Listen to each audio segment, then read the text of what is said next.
दिन।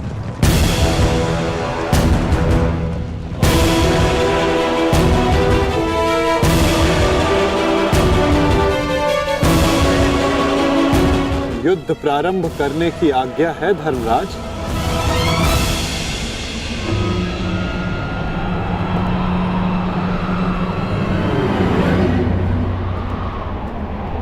नहीं माधव, अभी नहीं।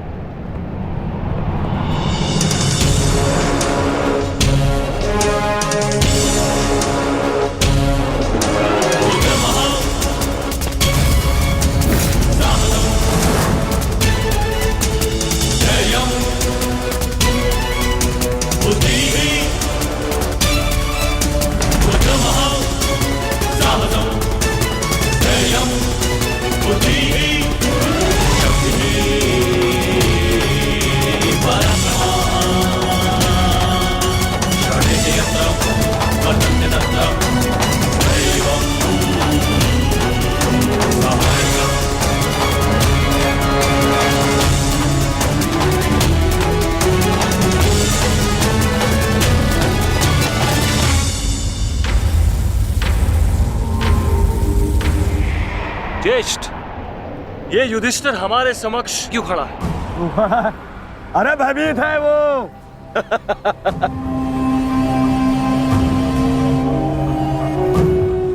हमारी सेना को देख के कदाचित भयभीत हो गया है ये युधिष्ठिर। इसे सत्य का ज्ञात हो गया है। इस युद्ध में इसे विजय नहीं मिल पाएगी। समझ रहे? वो छलिया जिस युद्ध के लिए हमें भयभीत कर रहा था, वो युद्ध प्रारंभ होने से पहले ही समाप्त होने जा रही है।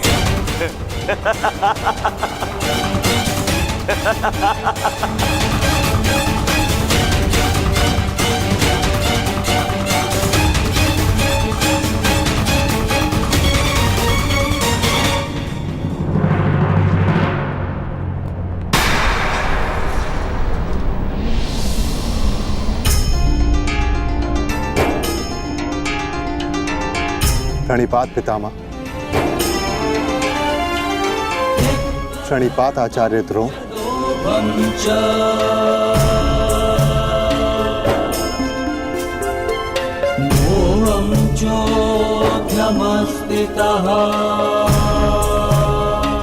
और उन सबको भी प्रणिपात जो आयु में, ज्ञान में, अनुभव में मुझसे बड़े हैं। और मैं उन सबका अभिनंदन करता हूं जो एक योद्धा होने का कर्तव्य निभाने के लिए इस कुरुक्षेत्र में पधारे हैं। मैंने सदैव अपने बड़ों से सीखा है कि कोई भी कार्य आरंभ करने से पूर्व बड़ों का आशीर्वाद अनिवार्य है। और मैं अपने सभी भ्राताओं की ओर से पितामह आचार्य द्रोण के साथ सभी बड़ों से आशीर्वाद देने की प्रार्थना करता हूं।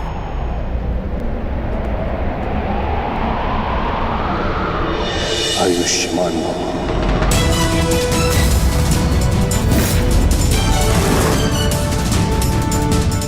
तुम्हें अपने पराक्रम का फल प्राप्त हो युधिष्ठिर।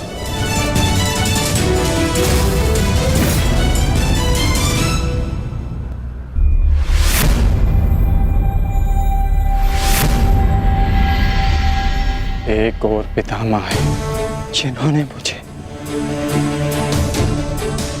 जीवन का मूल्य समझाया,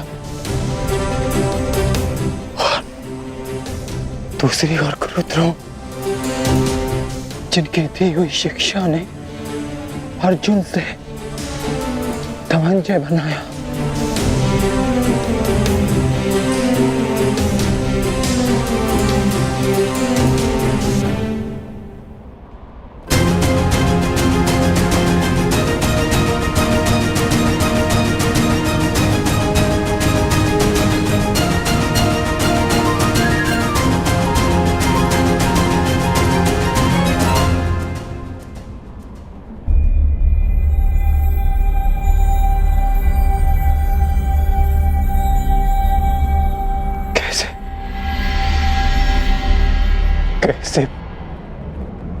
कैसे प्रहार कर पाऊंगा बहन इन पर?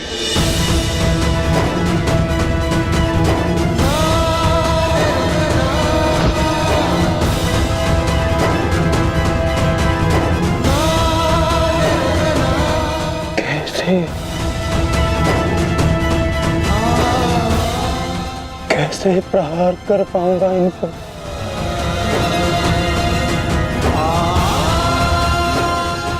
कैसे?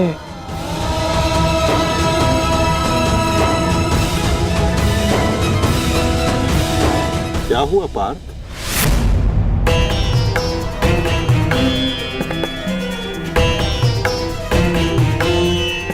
मेरी आपसे विनती है माधव, मेरे रथ को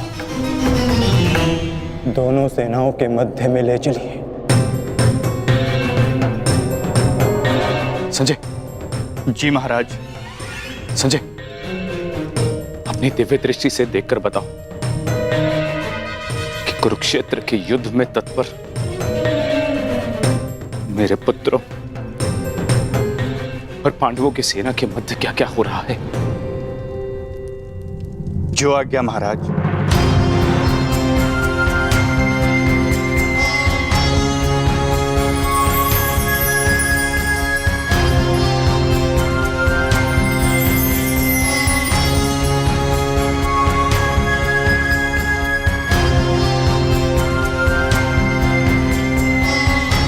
गांडीवधारी राजकुमार अर्जुन के सारथी बने वासुदेव श्री कृष्ण से राजकुमार अर्जुन रथ को दोनों सेनाओं के मध्य में ले जाने की आग्रह कर रहे हैं महाराज। परंतु क्यों पार्थ? ये समय तो दूसरे पक्ष की सेना को तहस नहस कर देने का है, फिर क्यों तुम रथ को दोनों सेनाओं के मध्य में ले जाने की विनती कर रहे हो? युद्ध से पूर्व मैं दोनों सेनाओं का निरीक्षण करना चाहता हूं। क्या तुम वही अर्जुन हो पार्थ जिसे लक्ष्य संधान के समय पेड़ से बंधी चिड़िया की आंख के अतिरिक्त और कुछ नहीं दिखाई देता था, और आज वही अर्जुन पूरी रणभूमि का निरीक्षण करना चाहता है?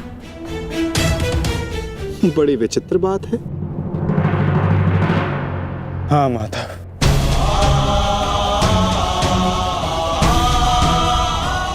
वो चिड़िया काष्ठ की बनी थी, परंतु जिनसे मैं युद्ध करने वाला हूं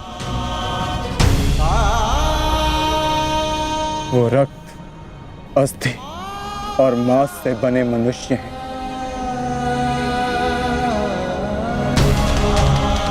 जिनमें प्राण है, और सबसे बड़ी बात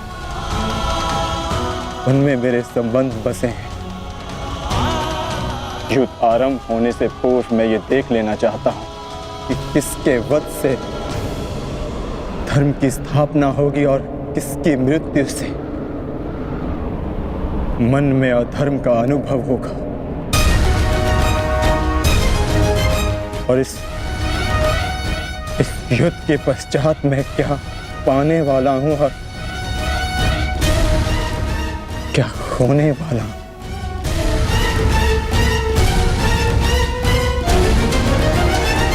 तुम एक योद्धा हो अर्जुन, और तुम यहां अधर्म का बलिदान लेने आए हो, या स्वयं को धर्म पर बलिदान देने के लिए? और एक बलिदानी क्या पाएगा क्या खोएगा, उसकी गणना नहीं करता। बात मेरे बलिदान की नहीं है माधव।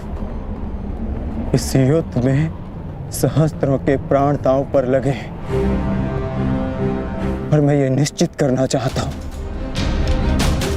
कि कुरुक्षेत्र में मैं अधर्म का नाश करने जा रहा हूं या फिर धर्म की हानि भी करने जा रहा हूं। नाश और निर्माण की शक्ति केवल विधाता के पास होती है पार्थ। मनुष्य विनाश या विध्वंस नहीं करता। मनुष्य तो केवल ईश्वर का निमित्त मात्र होता है। निमित्त होकर यदि वो विनाश और विध्वंस का उत्तरदायित्व स्वयं पर ले तो उससे केवल अहंकार का जन्म होता है पार्थ, जो ये मानता है कि वो कुछ नहीं कर रहा, उसी के हाथों महान कार्य संपन्न होते हैं।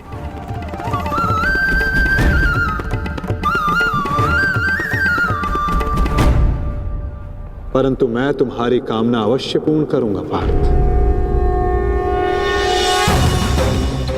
क्योंकि बलिदान भी एक प्रकार का दान होता है, और जिस दान को देने से पूर्व हाथ कांपे वो दान फलदायी नहीं होता।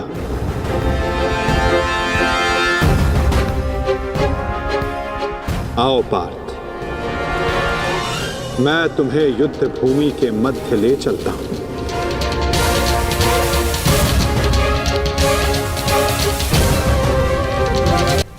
आओ पार्थ, मैं तुम्हें युद्ध भूमि के मध्य ले चलता हूं।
यदा यदा हि धर्मस्य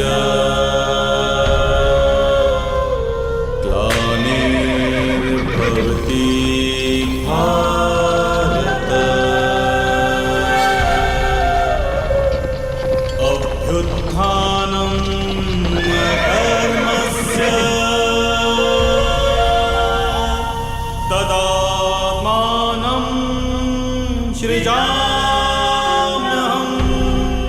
जिस प्रकार तुम कर्तव्य और कर्म के मध्य खड़े हो, उसी प्रकार तुम अब दोनों सेनाओं के मध्य खड़े हो पार्थ।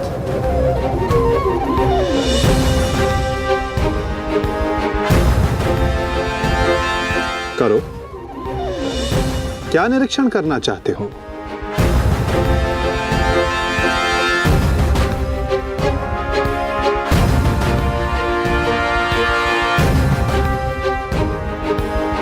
क्या हुआ पार्थ? ऐसा कौन सा भाव है जो तुम्हारे मन को विचलित कर रहा है? ऐसा कौन सा प्रश्न है जिसका उत्तर तुम्हें नहीं मिल रहा? यदि पूछोगे नहीं तो उसका समाधान कैसे पाओगे पार्थ? मैं जानता हूं तुम यही सोच रहे हो ना कि क्या यह युद्ध अनिवार्य है? क्या इतने योद्धाओं का वध, इतने जनों की हानि अनिवार्य है? क्या ये सब कल्याण के लिए है भी या नहीं? है ना पार्थ? यही विचार मेरे मन को विचलित किए जा रहे हैं माधव।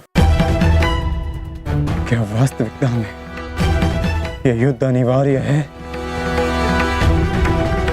क्या राज्य, धारा, संपत्ति, ये सब पाने के लिए अपनों का वध करना धर्म है? क्या एक योद्धा का यही कर्तव्य है? बताइए, उत्तर दीजिए माधव।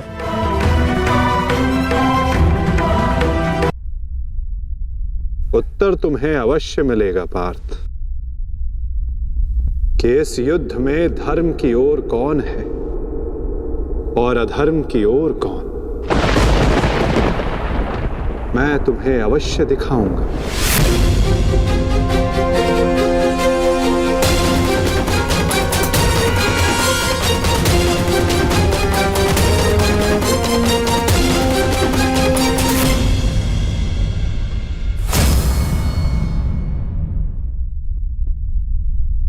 ये है वो हस्तिनापुर युवराज दुर्योधन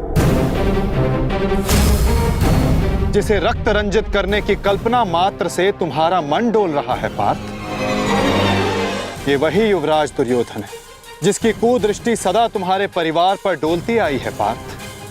स्मरण है पार्थ?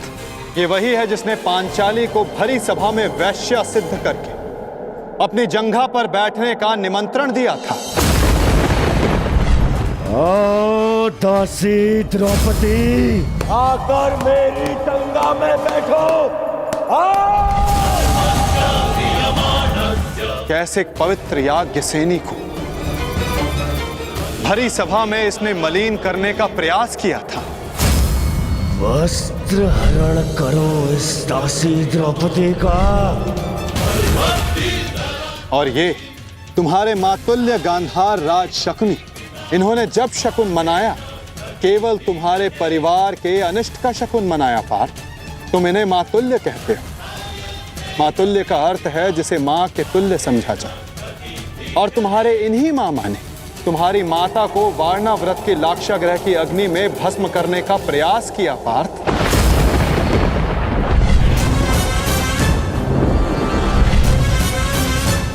और वो जो ऊंची दृष्टि करके खड़ा मध्यांध दुशासन, स्मरण करो पार्थ, कैसे वो द्रौपदी को उसके केशों से खींचकर भरी सभा में लाया था।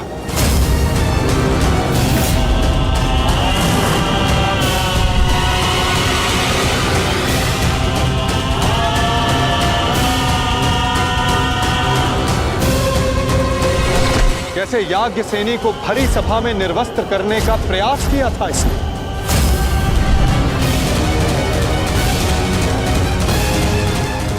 क्या तुम ये सब भूल रहे हो पार्थ? ये है महामहिम भीष्म, द्रोणाचार्य, अश्वत्थामा। जब ये अधर्म हो रहा था तो ये सब मौन रहे। ये वो अत्याचार, वो अधर्म मौन रहकर देखते रहे।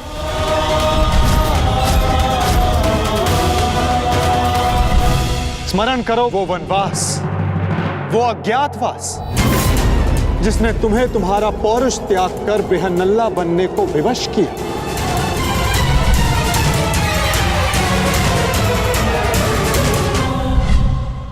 स्मरण करो उन प्रतिज्ञाओं को जो तुम पांचों ने वनवास जाते समय ली थी। 13 वर्ष पश्चात हम फिर लौटेंगे और इस बार आज्ञा नहीं, हम अपना अधिकार लेंगे। मैं प्रतिज्ञा लेता हूं कि पांचाली के अपमान पर अट्टहास करने वाले इन 100 कौरों को मैं अपने इन हाथों से यमलोक भेज दूंगा। ये मत समझना कि वन में हम विश्राम करेंगे दुर्योधन। हर पल प्रतिशोध की अग्नि में जलेंगे और जब लौटेंगे तो इतने बाण बरसेंगे, अंधकार छा जाएगा हस्तिनापुर के भविष्य पर। महायुद्ध होगा। जिस प्रतिशोध के लिए तुम सब ने 13 वर्ष तपस्या की, आज उस प्रतिशोध की अग्नि क्षीण हो गई है। जिन अस्त्रों को तुमने इस युद्ध के लिए सहेजा, क्या उन अस्त्रों को संधान करने का संकल्प तुम्हारा हृदय त्याग चुका है पार्थ? क्या अब तुम्हें यह युद्ध अनिवार्य प्रतीत नहीं होता पार्थ?